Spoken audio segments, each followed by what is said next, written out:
Welcome back to my 5th day of Wild. Yes, I'm keeping this up. Today we're going to talk about one of my absolutely favourite songs, and this is a lead into the Giold Experience. So we're in mid-95 now, and this song is called I Hate You. As you know, it was probably his last, I said Most Beautiful Girl was his last massive hit. This was still a decent hit, and this is just a great song, and I'm going to talk about it. I think it's hilarious. Basically, if you haven't heard it or haven't got it, you need to get it, basically. Originally, when I bought a single, which has long since been lost in the annals of history. What I do have, though, is this hilarious CD single I got in a box out of several. Someone's actually ripped the cardboard cover off, as you can see, and just put it inside a generic box. But as you can see, that's the CD single, which is extended. And I got this record single a couple of years ago, okay, which is nice. And as you look at it, the record also has the instead of generic warners, it's actually got this nice design here. See, I hate you, like a day without sunshine.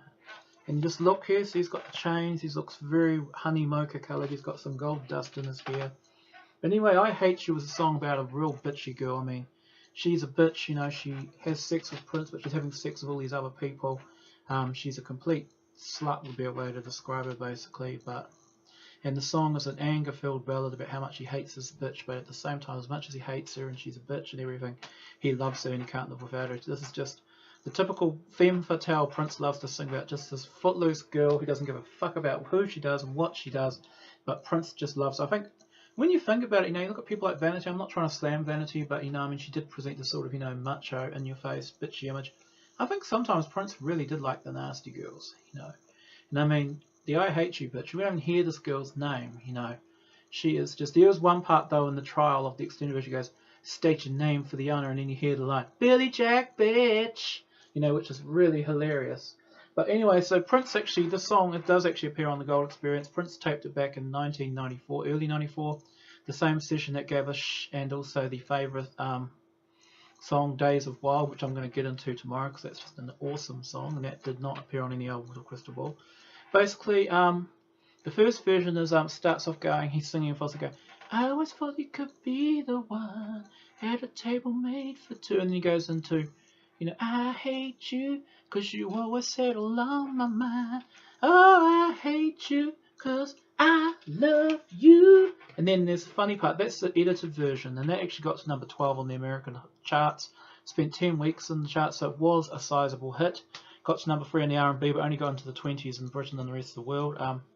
In some ways, the song was a failure because it was actually the first time since 1983 Prince did not put a single in the top 10 of the American chart. It's stalling at number 12, and Prince would never again put a single in the top 10 of the American chart. In fact, this was his last top 20 hit. I think Betcha by Golly well stiffed in the 20s.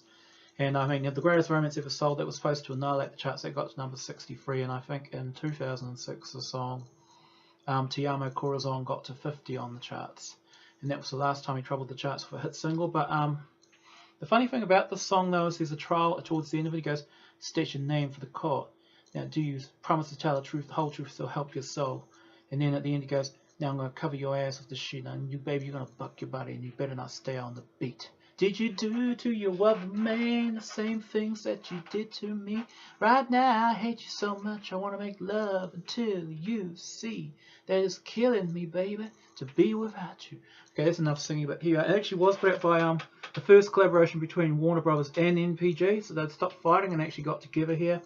As you can see, Prince is still rocking that whole slave look on his face. And I was seriously thinking about writing slave on my cheek today, but I had to go out and do some shopping, so it would look pretty stupid.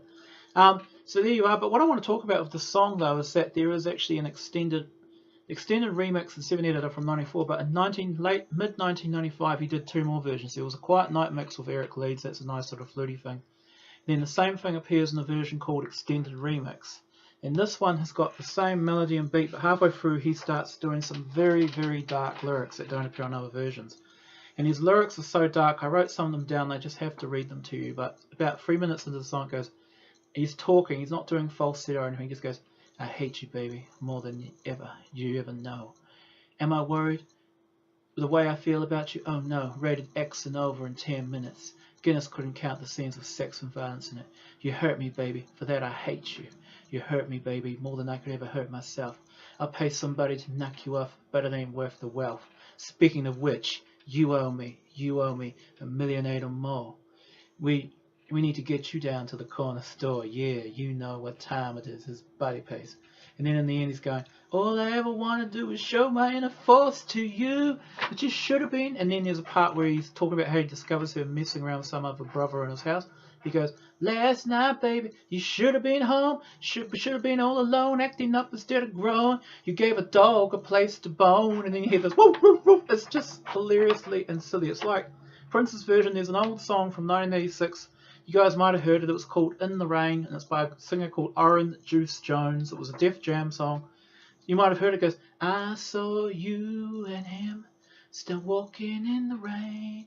It was cold inside. And it's the same thing. It's about a footloose girl who's cheating on him. He spent all his money and given her all this shit, and she's cheating on him. So basically he invites her and goes, hey, baby, come inside. I got some hot chocolate for you. You know, I got some store. He goes, you know what, baby? I missed you so much. I missed you so much I followed you. And then the girl is like, sit down because you cold blasted. You know, and he starts doing his shit like going, you know, my first impulse was to run up on you and shoot you with my jammy, but I didn't want to ruin up this $3,500 Lynx coat. So I chilled. I went to the bank and took out every dime I ever gave you, cancelled your credit cards, took all them jewels. I gave you things you couldn't even pronounce, baby.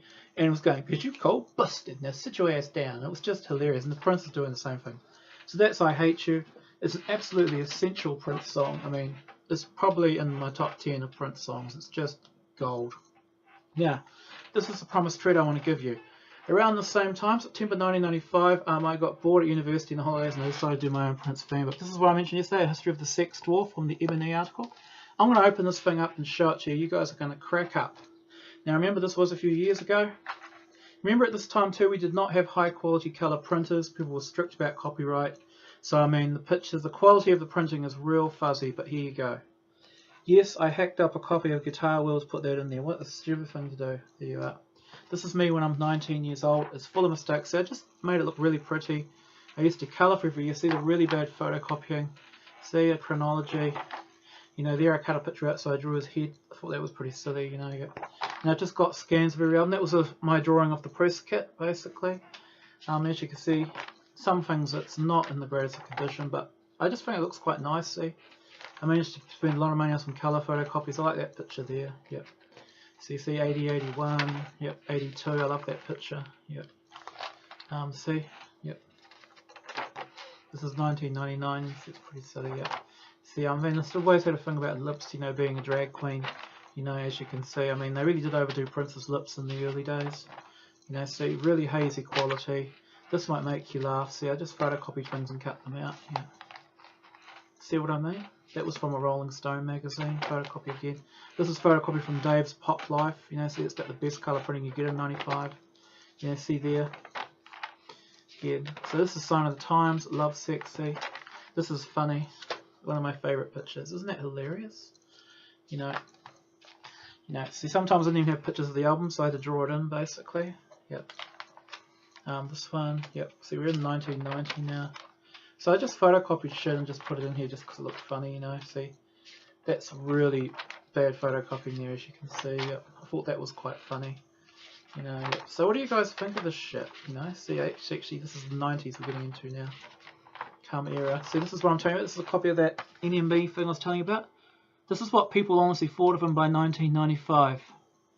I want people to think I am insane. Prince speaks, basically, yeah. You know, that's when 96 I kept it up. See, that's when they got married in early 1996. See, this is when I decided to do some analysis stuff, discographies of different countries.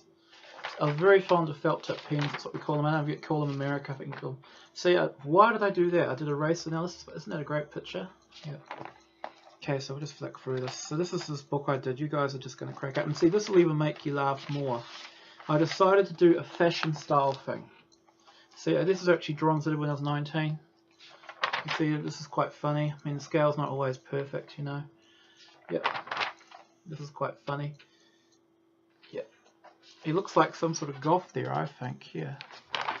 See, 80 to 83, I couldn't really do much differences. As you can see, the scale's all over the place. You know, yep. Of course, Purple Rain era. Yep, see, I made him look a bit too fat there, I think, yeah. See, this is hilarious. I actually did the picture of Cat because I didn't know that was Cat, not Prince. But that's, if Camille looked like a person, that's probably what Camille would look like. Wouldn't you guys agree? Yeah. Anyway, again, Sign of the Times and Love Sexy, and then coming to Batman, I just got bored with the shit, so I stopped doing it. So that might make you guys laugh. You know, yeah. This is what you get when you leave drag queens alone with felt pens and too much bloody time on their hands. I also try to review the every album by giving each song a mark out of 10. See, I love the colour coordinated everything. Right, there you are. We're gonna. And then what? The funniest thing about this book though was I started adding to the shit years later. So see, 96 stops, 97. So here we are, heading to 98. This is my review of New Power Soul, where it talks about them firing the quality. These are from Q Magazine. This one's funny. It says, I kind of woke up and it was there. The symbol. Yep. Again, more reviews. You know, the, Mr. Ants might relate to this. The MPG shop in Camden. Yep.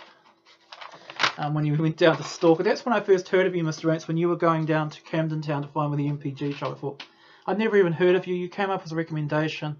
And I thought, what the fuck? This guy is going to search it down. So I thought I just had to see it. Yep, see, more photocopies. This is my favourite picture where it comes from. You know. Yep. Came to 2001. Then 2005 I do another print up. I also write some stuff about how weird Michael Jackson and Madonna is. Work out who's the biggest star, basically.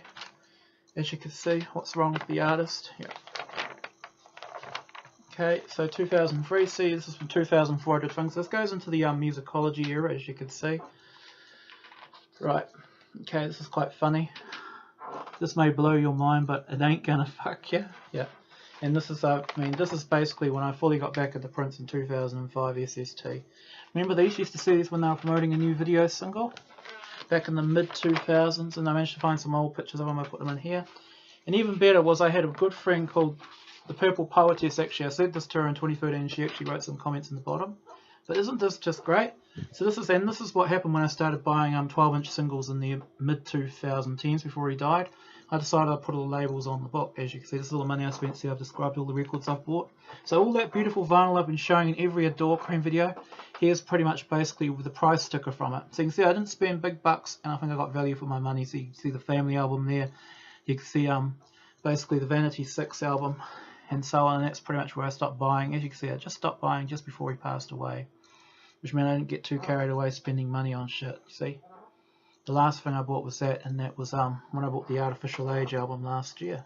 So there you are. There's the Purple Dwarf. There's I Hate You. You know, Happy New Year, everyone. When I do the next video, it'll be in the 2019 in New Zealand, but it'll still be 2018 in Britain and America when you guys watch this shit. So there you are. Thank you. That's the 5th day of Wild.